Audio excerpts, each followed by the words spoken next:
as our last guest speaker, Manuel Bessler, the head of humanitarian assistance in the Swiss government, and myself are welcoming two very distinguished guests who will help us with some final thoughts as we are about to close the Global Refugee Forum.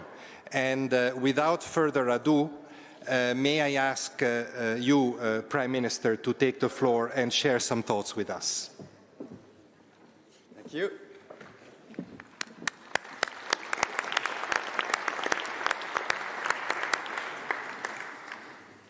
Excellencies, distinguished delegates, ladies and gentlemen, I'm pleased to join you today at the close of this forum, which has, among others, triggered a deep reflection of how we deal with the issue of refugees and how we can improve in our collective efforts. In this regard, I would like to thank the UNHCR High Commissioner, Mr. Filippo Grandi, the Swiss government, and the co-conveners for organizing this timely and inaugural forum. This subject, Excellencies and ladies and gentlemen, is deeply personal to me. At a tender age, I was forced to leave the warm and familiar to the cold and uncertain life as a refugee. Like it is for many refugees, this journey requires an insurmountable amount of courage.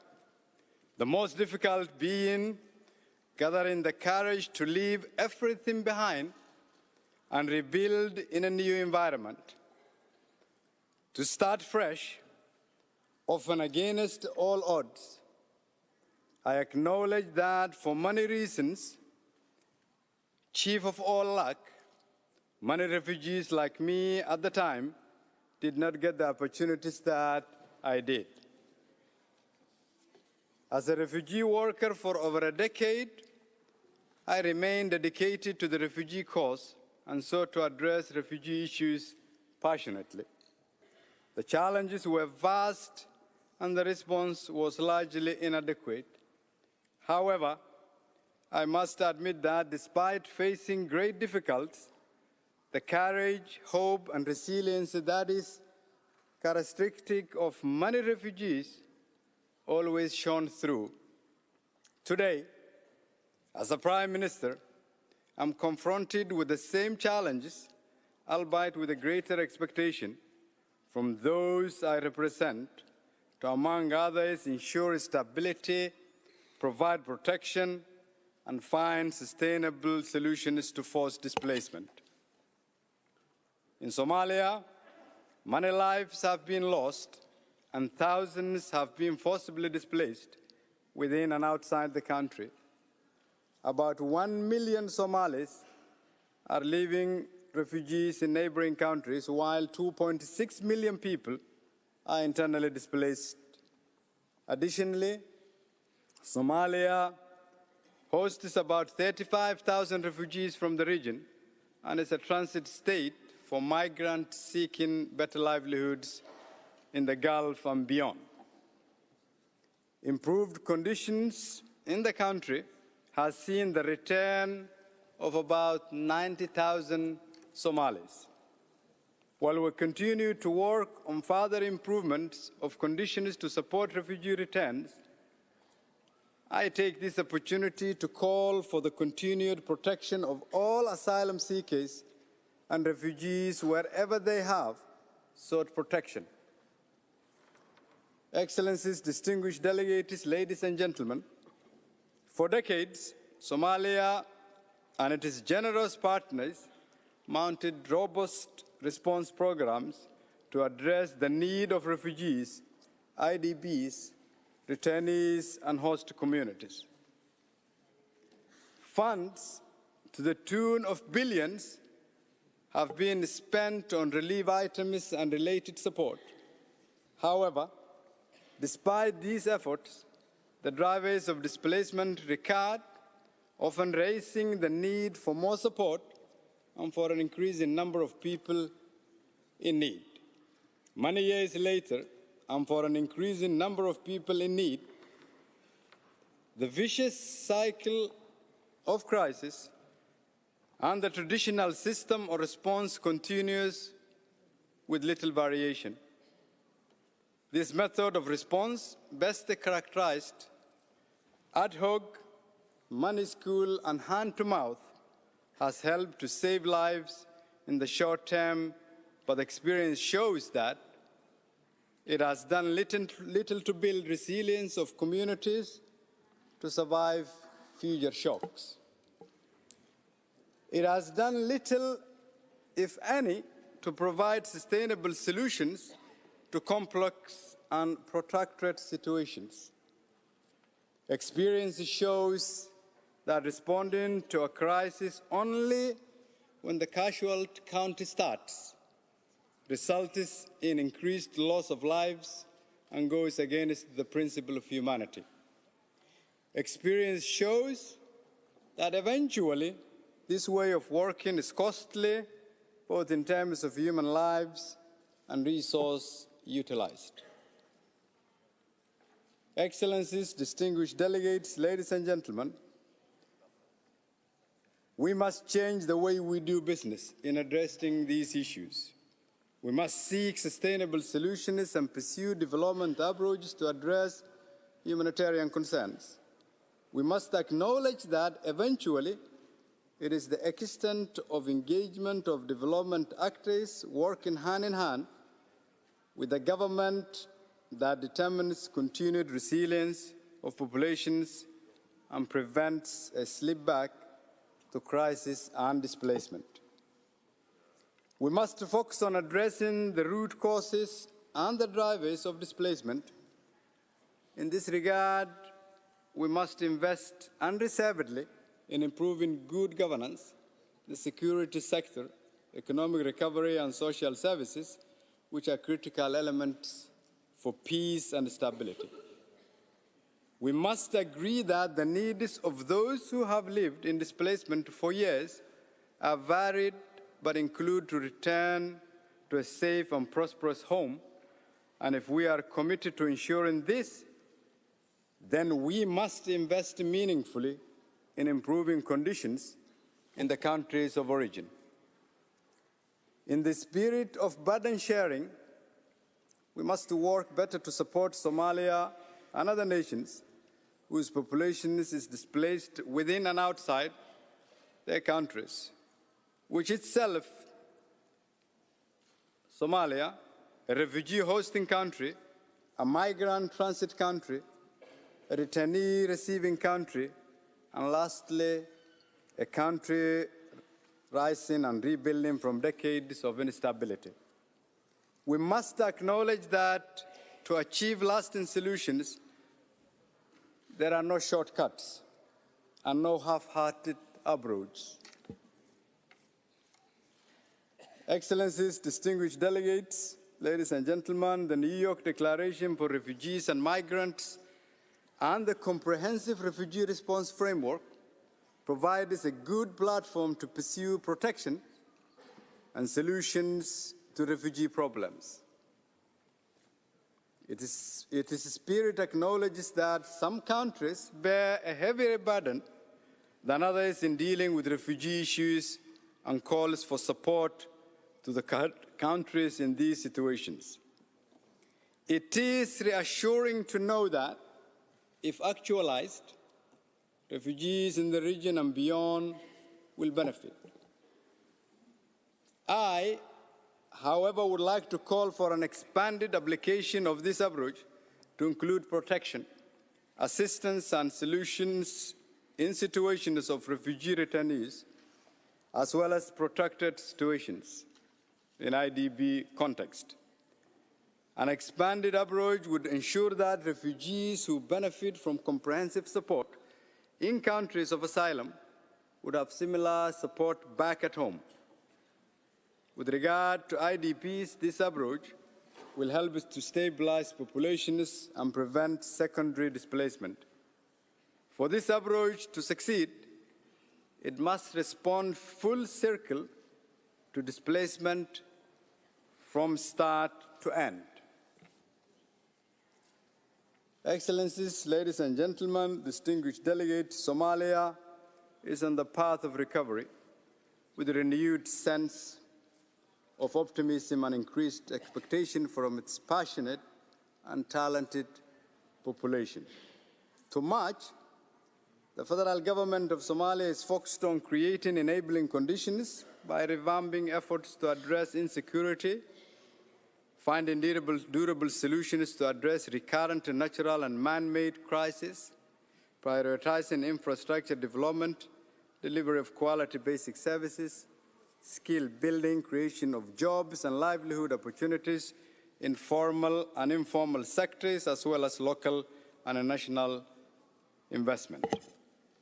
Such development-focused investment in Somalia will stabilize the population, boost economic growth, improve living conditions, and at the same time serve as a propeller for preventing displacement and achieving sustainable solutions.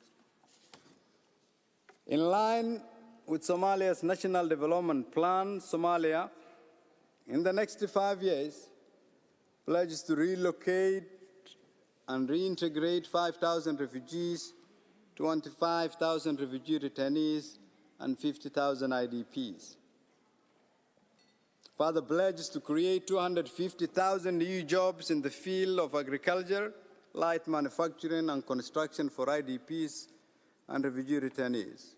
20% of these jobs will be allocated to IDPs and refugee returnees. To realign resources from the federal government as well as from humanitarian development partners to find a permanent solution for recurring flood and drought cycle, which is the key driver of displacement. And finally, Somalia commits and pledges to develop an inclusive national durable solution strategy and action plan, and reinforce the National Durable Solutions Secretariat to ensure strengthened coordination across federal member states in our country. Addressing these key strategic elements is an enormous task, which requires a holistic approach and resources to match. We call upon our partners to help us in this important undertaking. Through strengthened partnership, your continuous support will enhance our efforts in recovery and development. Excellencies, distinguished delegates, ladies and gentlemen,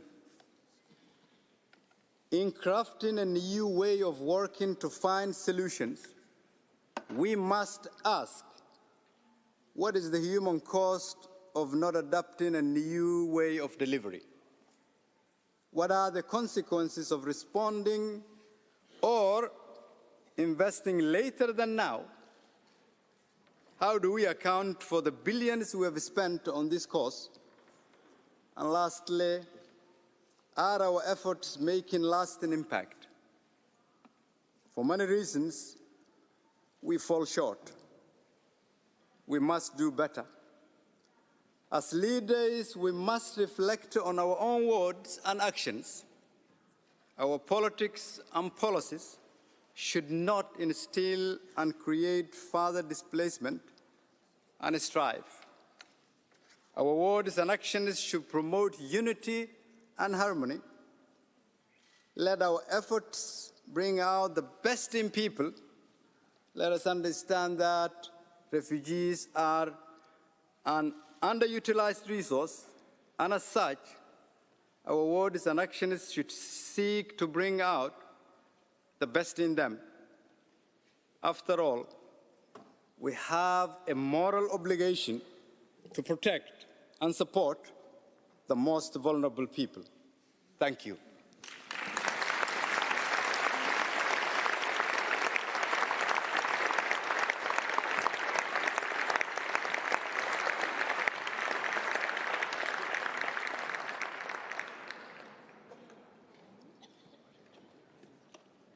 Thank you, Prime Minister. It is now my pleasure to invite Commissioner Urpilainen to share some thoughts with us.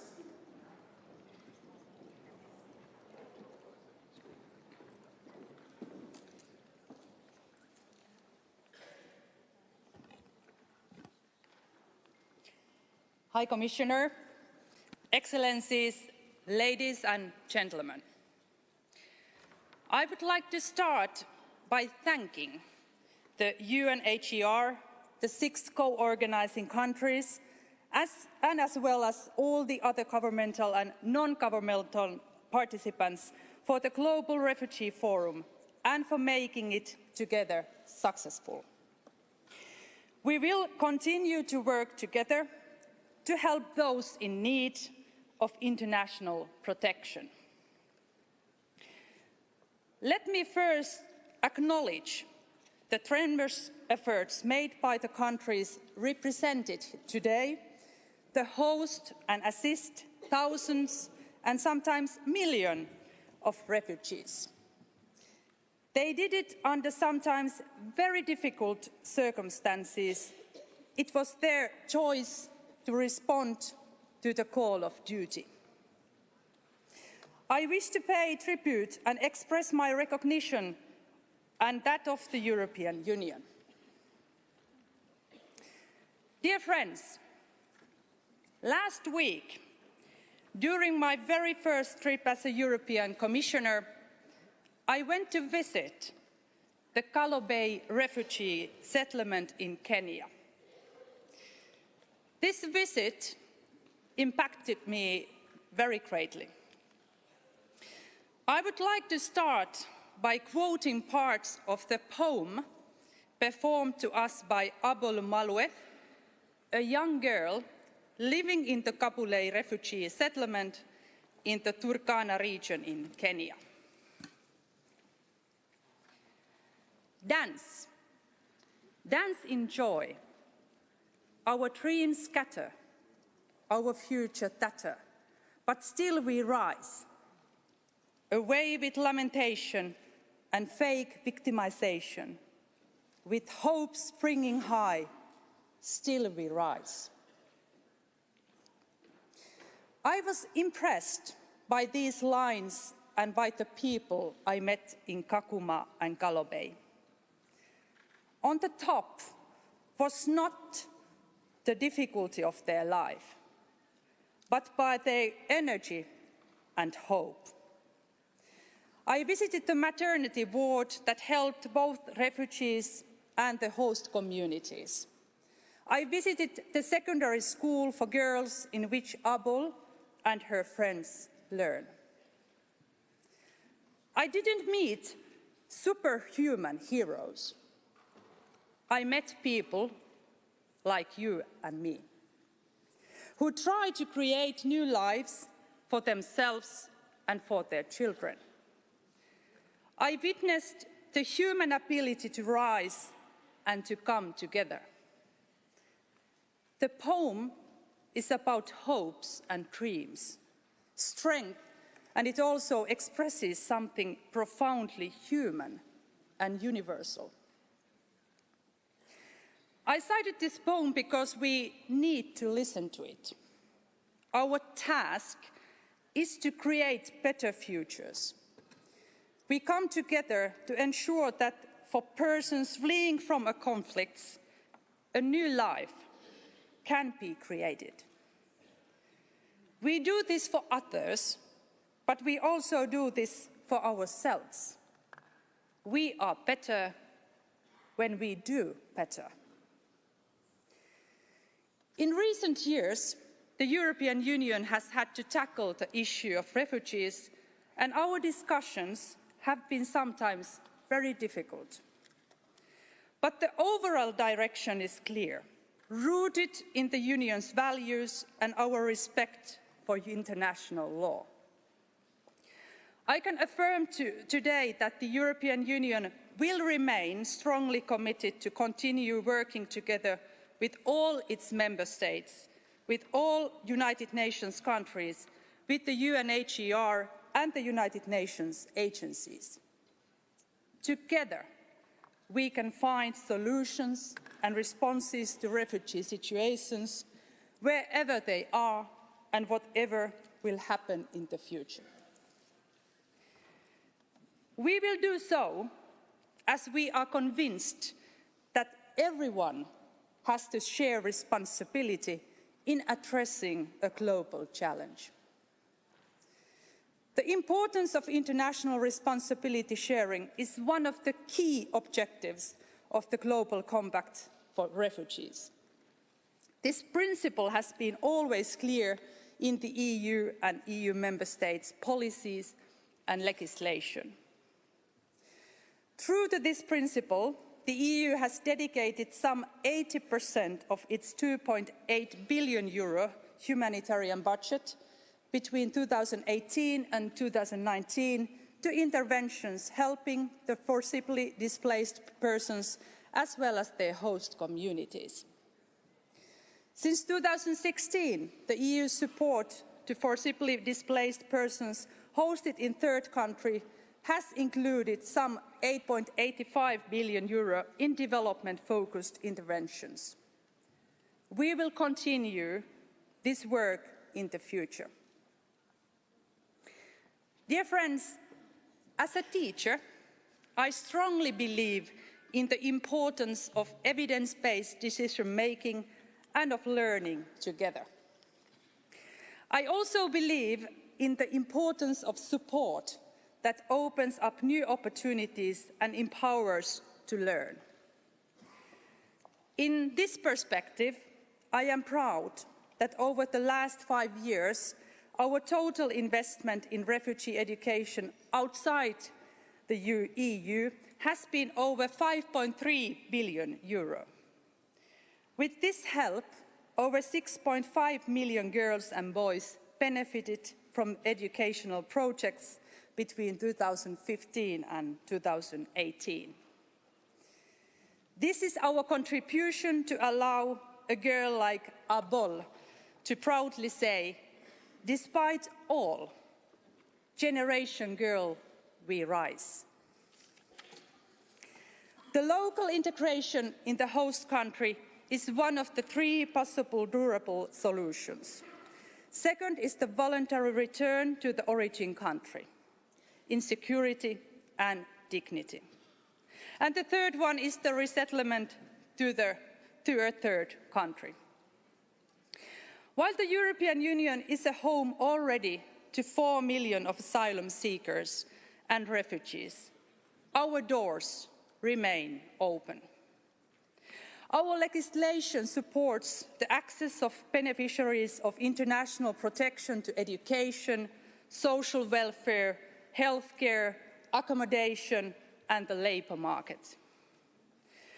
Same time, the EU has been supporting humanitarian evacuation of persons in need of international protection from Libya to Niger to recently also Rwanda. We work on the further resettlement or other durable solutions together through the African Union, EU and United Nations Task Force. Resettlement will continue to be at the top of the EU agenda in the years to come. Dear friends, let me take you back to Kenya. For the people I met there, the expectation is about receiving real protection through solidarity and concrete hope for a truly better future. They are talented individuals who want to make it. The concept of global solidarity is not simply about dividing respective tasks and exchanging support. It is about being partners on a long common journey. It is about supporting each other in addressing the different challenges that can arise. It is about international partnerships. Today, once again, we are faced with record numbers of refugees in the world. Often, prospects for solutions are slim. But we are here, together, facing the challenge and demonstrating global solidarity. With this, I firmly believe that as Abol, the little girl in Kenya, said, "Still we rise." Thank you.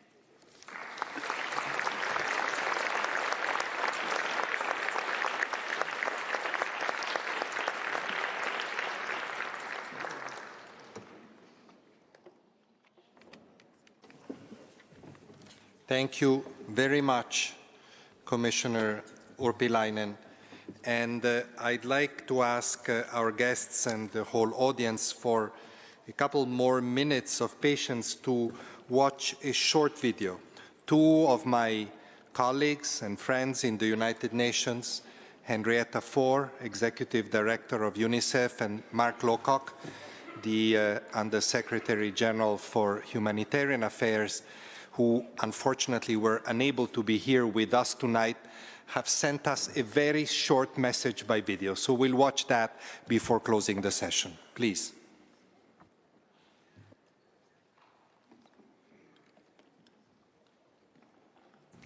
The refugee crisis is truly a children and young person's crisis. Their health, education, and protection matter to all of us, to their countries, to our future, to the peace of our world. That's why UNICEF, UNHCR, and our many partners are working with host governments to provide the services and support, the help and hope that children on the move need. The IASC agencies will work with UNHCR and host governments to make sure that all of our analyses of problems and our response plans to those problems integrate the needs of refugees and displaced people. We will allocate technical and financial resources to host countries in line with the pledge to make sure we leave no one behind. Our collective pledge on behalf of the Interagency Standing Committee reflects this importance. 1. The IASC member agencies commit to work with UNHCR to support refugees and host governments, to put the needs of refugees and returnees at the center of humanitarian and development projects. 2. On behalf of the development agencies, we will work with host governments to ensure refugees' access to national services in countries of origin, countries of transit, and host countries.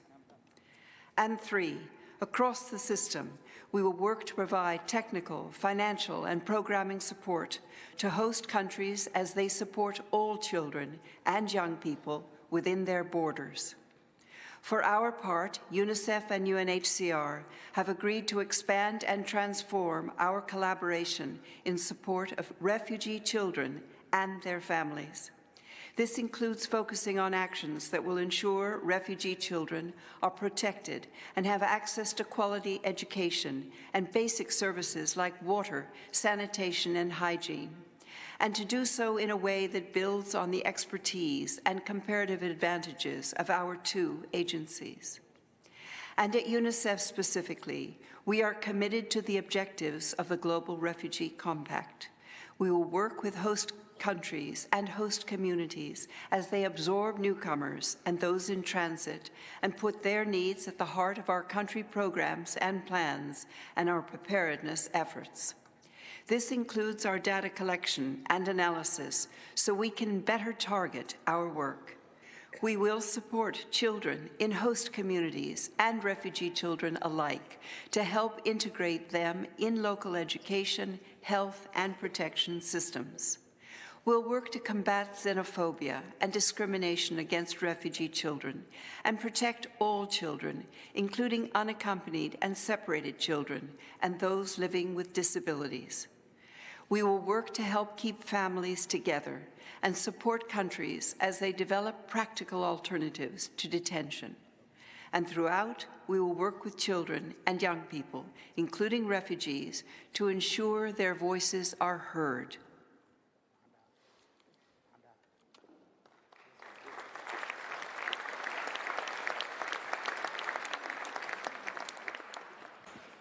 I thank very much Henrietta Fore and Mark Lowcock for these important pledges, also on behalf of the Interagency Standing Committee, the group of the main coordination group of humanitarian organizations in the world. Before I conclude this session, I would like to just share some very, very simple thoughts. One is that I think we thought, and I am even more convinced now, that it was a good idea to almost end, because we have a little more work to do, but to almost end, or to have the last guests of this Global Refugee Forum, the member of the leadership of a country of origin of many refugees for many decades, and to have one of the most important developmental leaders in the world, to signify that our focus must be on longer term and on vision and on solutions. And Prime Minister, your words have been very inspiring. You are somehow everything that this forum is